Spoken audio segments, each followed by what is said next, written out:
which was really one of the first interdisciplinary efforts to try to build the theoretical basis of the field. And then I've been working as a practitioner all that time through first End Dispute, and then Jams End Dispute, and then the Consensus Building Institute. And I try to keep a connection between theory and practice all the time in terms of my perspective on things, and I'll try to do that again now. For more than 30 years, our field, the field of environmental and public policy dispute resolution, has operated on three premises.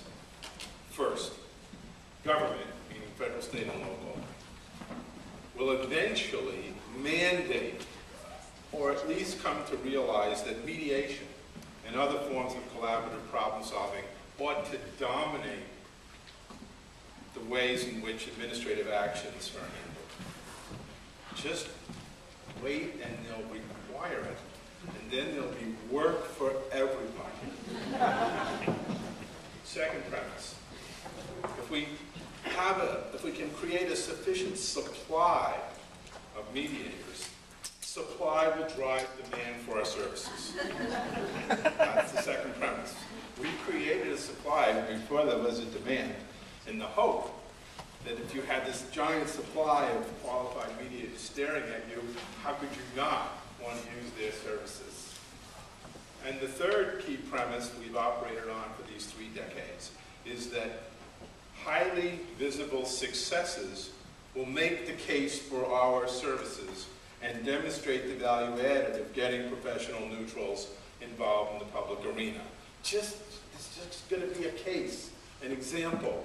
And when the papers pick it up and the media pick it up, then everyone will know what we do and understand, and the market will be made for what we do.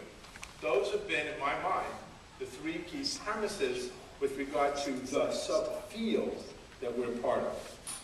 And let me just expand a little bit on each of these. Some of you in the room will know a lot more about what I'm talking about from your own involvement in these stories. In the beginning, there was ACUS, the Administrative Conference of the United States.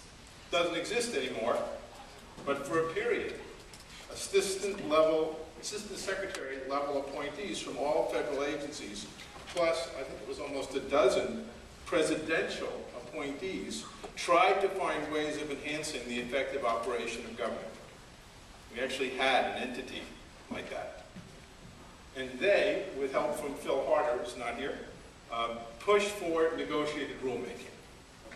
And EPA and other agencies experimented with the idea, and eventually Congress was convinced to pass the Administrative Dispute Resolution Act in the 1990s and make it permanent later in the 1990s.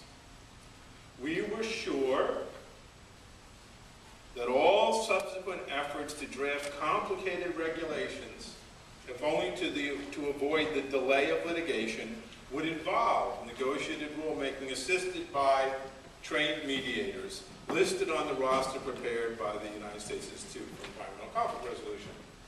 We got a law that says, hey, you can do this. Well, then that was going to take away all the obstacles.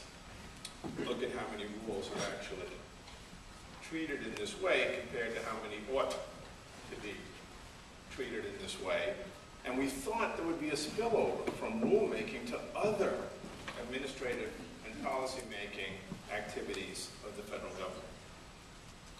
With help from a foundation created especially to advance public dispute resolution, we created state offices of mediation in almost 24 states. Those of you from California and Massachusetts and Florida will know that there's still, in New Jersey and a few other places will know that those offices in some places have moved around a bit, but they still are operating. But we don't have 50 state offices, and we don't have the level of activity at the state that we thought we would have when the hope of creating those offices was foremost in our minds. We were sure that once the governors acknowledged how valuable mediators could be to the resolution of complex public policy disputes, that states would create their own rosters of qualified neutrals and use them to handle all kinds of public disputes. We also help states like Connecticut, Montana, and Maine adopt statutes encouraging the use of mediation in local land use and local planning disputes of all kinds. In a number of states, we tried writing into standard state zoning enabling acts provisions for the use of mediation to resolve difficult land use disputes. I think these were all worthwhile efforts. And they did legitimize environmental and public policy dispute resolution, but they didn't create the widespread demand for our services that we anticipated. So with regard to that first premise, government will eventually mandate this work. We're still waiting. We went along with efforts in a great many states to implement 40-hour courses, in quotes, that would ensure consumers and public agencies that professional neutrals selling their wares were indeed qualified. Although these were never specifically geared to testing the ability of public and environmental dispute resolvers in particular. We worked with USIUCR and state courts to create rosters that would ensure that public agencies would ensure